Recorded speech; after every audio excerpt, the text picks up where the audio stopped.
CGSFP. DOTR tackles San Fernando portion of NSCR Bridge project. The City Government of San Fernando and the Department of Transportation DOTR convened on September 11, 2025, for a consultative meeting on the North-South Commuter Railway NSCR project, focusing on the construction of the Extradost Suspension Bridge BR 105 in San Fernando. Mayor Vilma Bale Calwag hosted at the Heroes Hall the DOTR delegation, led by Assistant Secretary for Right-of-Way Acquisition for Rail and Road IC Calaguas. As both parties addressed critical concerns affecting the city, including road acquisition, site development, civil works, and the traffic management plan for the project's San Fernando segment. The daughter's presentation focused on the planned location of the bridge, along MacArthur Highway near the Lazatin Boulevard area, as well as its overall length and structure, the construction materials to be used, and the step-by-step construction process, from piling works to casting. The local chief executive emphasized that while the NSCR is a flagship national project, its local impact on San Fernando makes it vital to safeguard the welfare of motorists, businesses, and residents. She reiterated the city government's commitment to minimize traffic disruptions during and after the construction phase. Calwag was joined by City General Services Officer, Acting City Administrator Enger Michael Quizin Jr., City Planning and Development Coordinator Paulo Israel Franco, City Engineer Anil David, City Public Order and Safety Coordinator Louis Clemente, Enger, LD Jun Dizon of the Office of the City Building Official, and members from the Local Housing and Settlement Division, LHSD. Also present were representatives from San Fernando Electric Light and Power Company, SFELAPCO, and other key public and private stakeholders.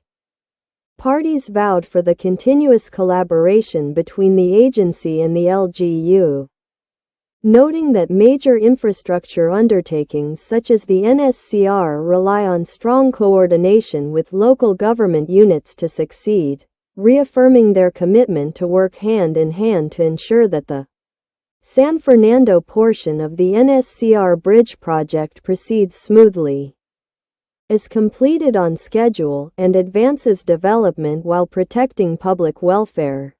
Ang pamahalaang lungsod ng San Fernando at ang Department of Transportation ay nagpulong noong 11 ng Setyembre 2025 para sa isang consultative meeting sa North-South Commuter Railway NSCR project na nakatuon sa pagtatayo ng Extradost Suspension Bridge 1BRA05 Bridge sa San Fernando. Idinaos ni Mayor Vilma Bale Calwag sa Heroes Hall ang delegasyon ng DOTR, sa pangunguna ni Assistant Secretary for Right-of-Way Acquisition for Rail and Road IC Calaguas. Habang tinutugunan ng parehong partido ang mga kritikal na alalahanin na nakakaapekto sa lungsod, kabilang ang road acquisition, site development, civil works, at ang traffic management plan para sa bahagi ng San Fernando ng proyekto. Nakatuon ang presentasyon ng DOTR sa planong lokasyon ng tulay, sa kahabaan ng MacArthur Highway malapit sa Lazatin Boulevard area, pati na rin ang kabuoang haba at istruktura nito. Ang mga construction materials na gagamitin, at ang step-by-step na proseso ng konstruksyon, mula sa pagtambak hanggang sa casting. Binigyang diin ng local chief executive na bagamat ang NSCR ay isang flagship national project, ang lokal na epekto nito sa San Fernando ay mahalaga na pangalagaan ang kapakanan ng mga motorista, negosyo, at residente. Inulit niya ang pangako ng pamahalaang lungsod na bawasan ang mga pagkagambala sa trapiko sa panahon at pagkatapos ng yugto ng konstruksyon. Kasama ni Calwag si City General Services Officer, Acting City Administrator Enger Michael Quizon, Jr., City Planning and Development Coordinator Paulo Israel Franco, City Engineer Anele David. City Public Order and Safety Coordinator Louis Clemente, Enger. LD June Dizon ng Office of the City Building Official, at mga miyembro mula sa Local Housing and Settlement Division, LHSD. Dumalo rin ang mga kinatawan mula sa San Fernando Electric Light and Power Company, SFELAPCO, at iba pang pangunahing pampubliko at pribadong stakeholder.